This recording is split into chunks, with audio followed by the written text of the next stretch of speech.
فقلت استغفروا ربكم إنه كان غفارا.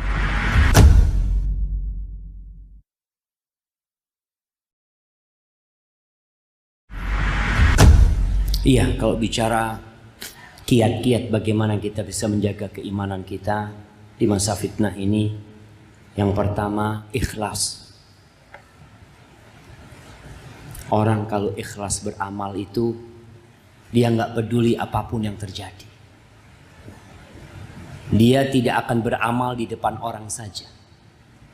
Antum kalau bisa istiqomah sholat sunnah di rumah, Masya Allah, Masya Allah. Kita kalau sholat sunnah di masjid, ba'diyah di masjid bisa. Apalagi banyak temennya. Biasanya kalau banyak temennya antum termotivasi. Apalagi kalau calon mertua datang, wah, antum tambah Masya Allah. Yang awalnya niat baca qul huwallahu ahad jadi amma yatasaalun. Jadi berubah. Maka kiat yang pertama ikhlas. Antum perlu duduk memikirkan, apakah yang ana amalkan ini sudah lillahi ta'ala.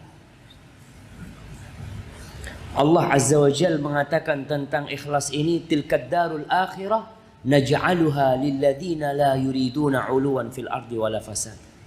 Itu akhirat, kata Allah, kami jadikan buat orang-orang yang tidak ingin kekuasaan, yang tidak ingin berbuat semena-mena dalam dunia ini. Wal aqibatu lil muttaqin. Dan happy ending itu buat orang-orang yang bertakwa. Maka niatkan dalam amal-amal antum lillahi ta'ala.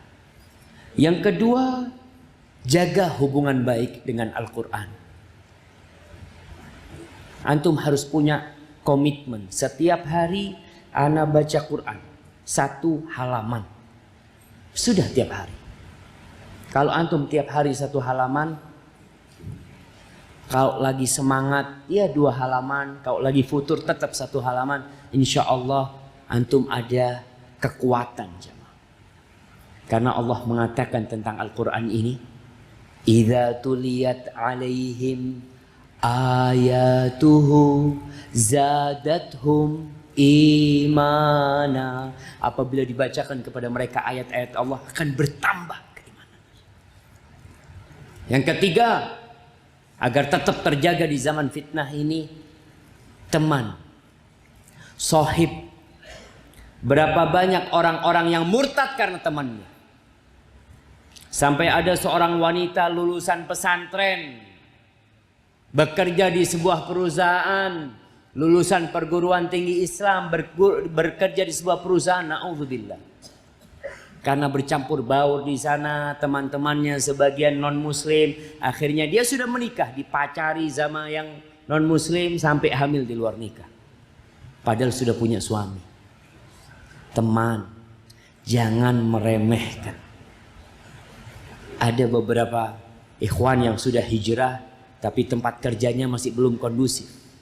Dia harus mewarnai. Kalau tidak, dia akan diwarnai. Sampai ada satu yang telepon, ana Ustaz, doakan ana Ustaz. Ana ini sudah lama hijrah Ustaz. Ana kerja alhamdulillah sering keluar kota Ustaz, sama sahib-sahib ana. Sahib-sahib ana itu kalau pas tugas keluar kota, mereka sewa pelacur Ustaz. Dia tahu, ana alhamdulillah Ustaz, bisa jaga diri. Tapi setelah 2 tahun, ana seperti mereka Ustaz. As-sahibu sahib. Teman itu menarik, jangan meremehkan teman. Antum jangan asal anak kepingin punya banyak teman, nggak penting banyak teman. Yang penting antum punya teman yang baik.